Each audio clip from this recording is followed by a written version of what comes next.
Hello and welcome to Hopeful Consciousness. It's day 9 of my 2-week challenge to help you have your first spiritual enlightened experience. So I'm just down at the beach today, down at Dymchurch. So one thing, a bit of an elephant in the room I'd like to address a little bit is that we're all very busy people, so getting the time freedom to be able to do some of these practices like meditate regularly and start to look at some of this content, you know, the spiritual texts, the books, you know, the TV stuff, the YouTube bits and bobs, or whatever it is that's going to take you to the point where you're starting to have that moment, may require quite a bit of time. So don't beat yourself up if it's going to take a little while. You know, everyone's busy with a 9 to 5, but you might want to look at potentially planning into the structure of your kind of growth a way to have a bit more time freedom. So that could be, you know, business things. I decided to go down a route of, you know, the property business, and sort of using a bit more passive income. Now don't get me wrong, when I started the business I was often working my butt off and didn't really have time for a lot of this stuff. So that time freedom has come after a period of, you know, putting a dedicated amount of work in, and there's still days where I probably work a lot harder than my old 9 to 5 job. But there are times where I can be quiet for a week, and you know, having a week where you can just sit down and do what you need to do, watch these videos, watch other things, listen to a book. I'd certainly recommend things like listening to audiobooks in your car while you're driving around or during your commute every day. That's a huge way to add that time into your life. But yeah, just do try to plan that stuff in a little bit, because it would be a little bit sad if we, you know, got to the end of our lives and we've never really made a bit of time to investigate, you know, why we're here, what the purpose of us being here is, and any sort of, you know, spiritual growth, really. Because I see that with people all around me that, you know, they can get to retirement age and they've never even looked at this stuff at all. I mean, I'm 40 odd years old now, and I've only just started looking at it. It's so easy to get swept up in the, you know, go to work, do stuff, you know, especially if you've got kids, you're bringing kids up as well. It's really easy to get swept up in all of life's things without giving any of the spiritual side a huge amount of thought. So yeah, just one thing to bear in mind: do try to make a bit of time freedom in your life to look at this, however it might be. It might be starting a business or something along those lines, but have come up with a plan, if you can, to figure out how you're going to get the time to look at this. So that's the first thing. Now, after I had that weird intuition experience at Ryan's event in London, I started to go back and look a bit more at the science stuff again. So for me, one of the people I've not really mentioned much, but I was kind of looking at his stuff on the side as well with all the other guys. It's a chap called Greg Braden. Now he kind of looks into some of the science parts of things, but also looks at the ancient teachings as well, and uncovers a lot of the details from our ancient past as to enlighten us, because we do as a species tend to forget things a little bit, quite a lot. So yeah, I highly recommend looking at some of his stuff. I actually struggled to find a huge amount of him online compared to someone like Bruce Lipton and Joe Dispenza, who's got quite a lot of stuff on YouTube. Greg's got some, but it's a bit limited. I actually found he had a whole TV show that he'd been running for a couple of years, called Missing Links, on a TV channel called Gaia TV. So I decided to sign myself up to this Gaia TV, and God blimey, what a blessing in disguise that was. It's like £7 a month. You can get it on Amazon Prime as well, or you can just buy it as a separate subscription, link it into your TV, or just watch it on your phone or laptop. It's got a whole raft of non-mainstream programs with huge amounts of scientific information, loads of spiritual stuff, you know, yoga, meditation, all kinds of different programs. And yeah, it really started to open my eyes again, challenging some of the things I'd probably learnt at school. So his TV show called Missing Links, if you watch the first 2 episodes, especially episode 2, goes into, he has almost like an inverted pyramid where he explains the way we've been taught science works and the world works, and how every part of that is proved wrong. Now, he's got his own opinions obviously, but he is very careful and makes sure that he only puts peer-reviewed science in that TV show. And he shows you how every step of our society, the way our science is based, the way our thinking is over in the West, is now literally based on lies. Not so much lies, but just understanding that's, you know, from the 1900s really. So I'll start with one of the aspects of the main theme with his content is about ourselves being connected to things. So yeah, his work about sort of us being connected starts with something like Darwin's evolution. So sorry, bear with me a second. There we go, it's a bit better view. So you know, that's something we've been taught in school. Humans developed through an evolutionary process and all that stuff, and he goes into the science behind it and shows that actually, you know, for most of life on Earth, that is entirely accurate. That, you know, beings evolved. You can see the evolutionary changes in most life, but for humans that breaks down, and there's the fundamental flaw with Darwin's evolutionary model when it comes specifically to humans. Now, you know, if you mention that, oh gosh, I don't believe in evolution, or there's some problems with it, you know, most people would say, oh, outrageous, you know, and there's often a very dogmatic view that you're very unscientific for challenging it.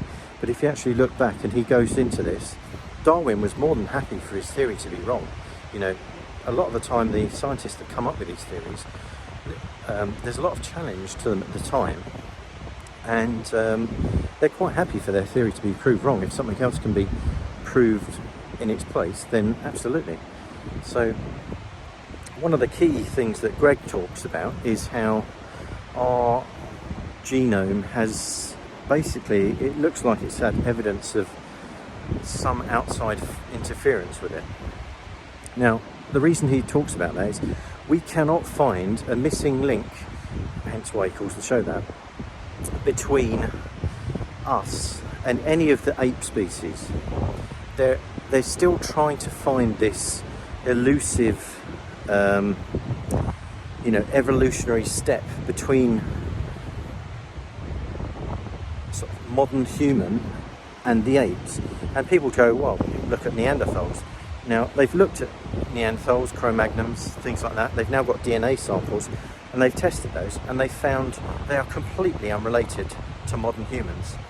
So different, in fact, that, yeah, it's so worlds apart from how we are. And he goes in to explain how this can be.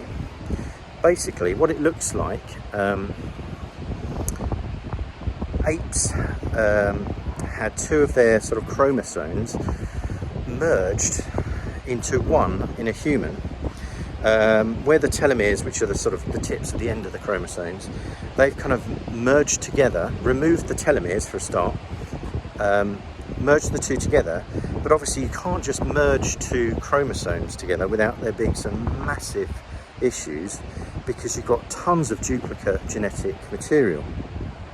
So he likens it to basically someone going through and, you know, step by step, sticking those two chromosomes together and then systematically editing out the duplicates.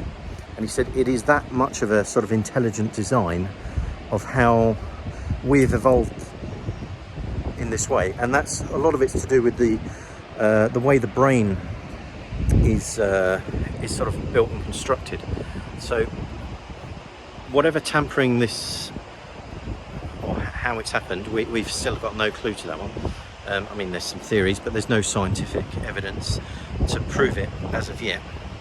Everyone's trying to, you know, find this elusive missing skeleton, but the simple fact is we found so many skeletons around the world now, and none of them are fitting into this evolutionary model.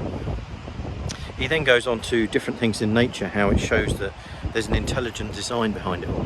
You've got fractal patterns in nature and things like that, showing that this isn't just what we've all been taught in science. It's completely random, the way that we've emerged into this world. You know, there was the Big Bang, and then randomly all matters started to coalesce together, form solar systems over periods of billions of years, and, you know, at the end of that, life forms and we get spat out at the end of an evolutionary process.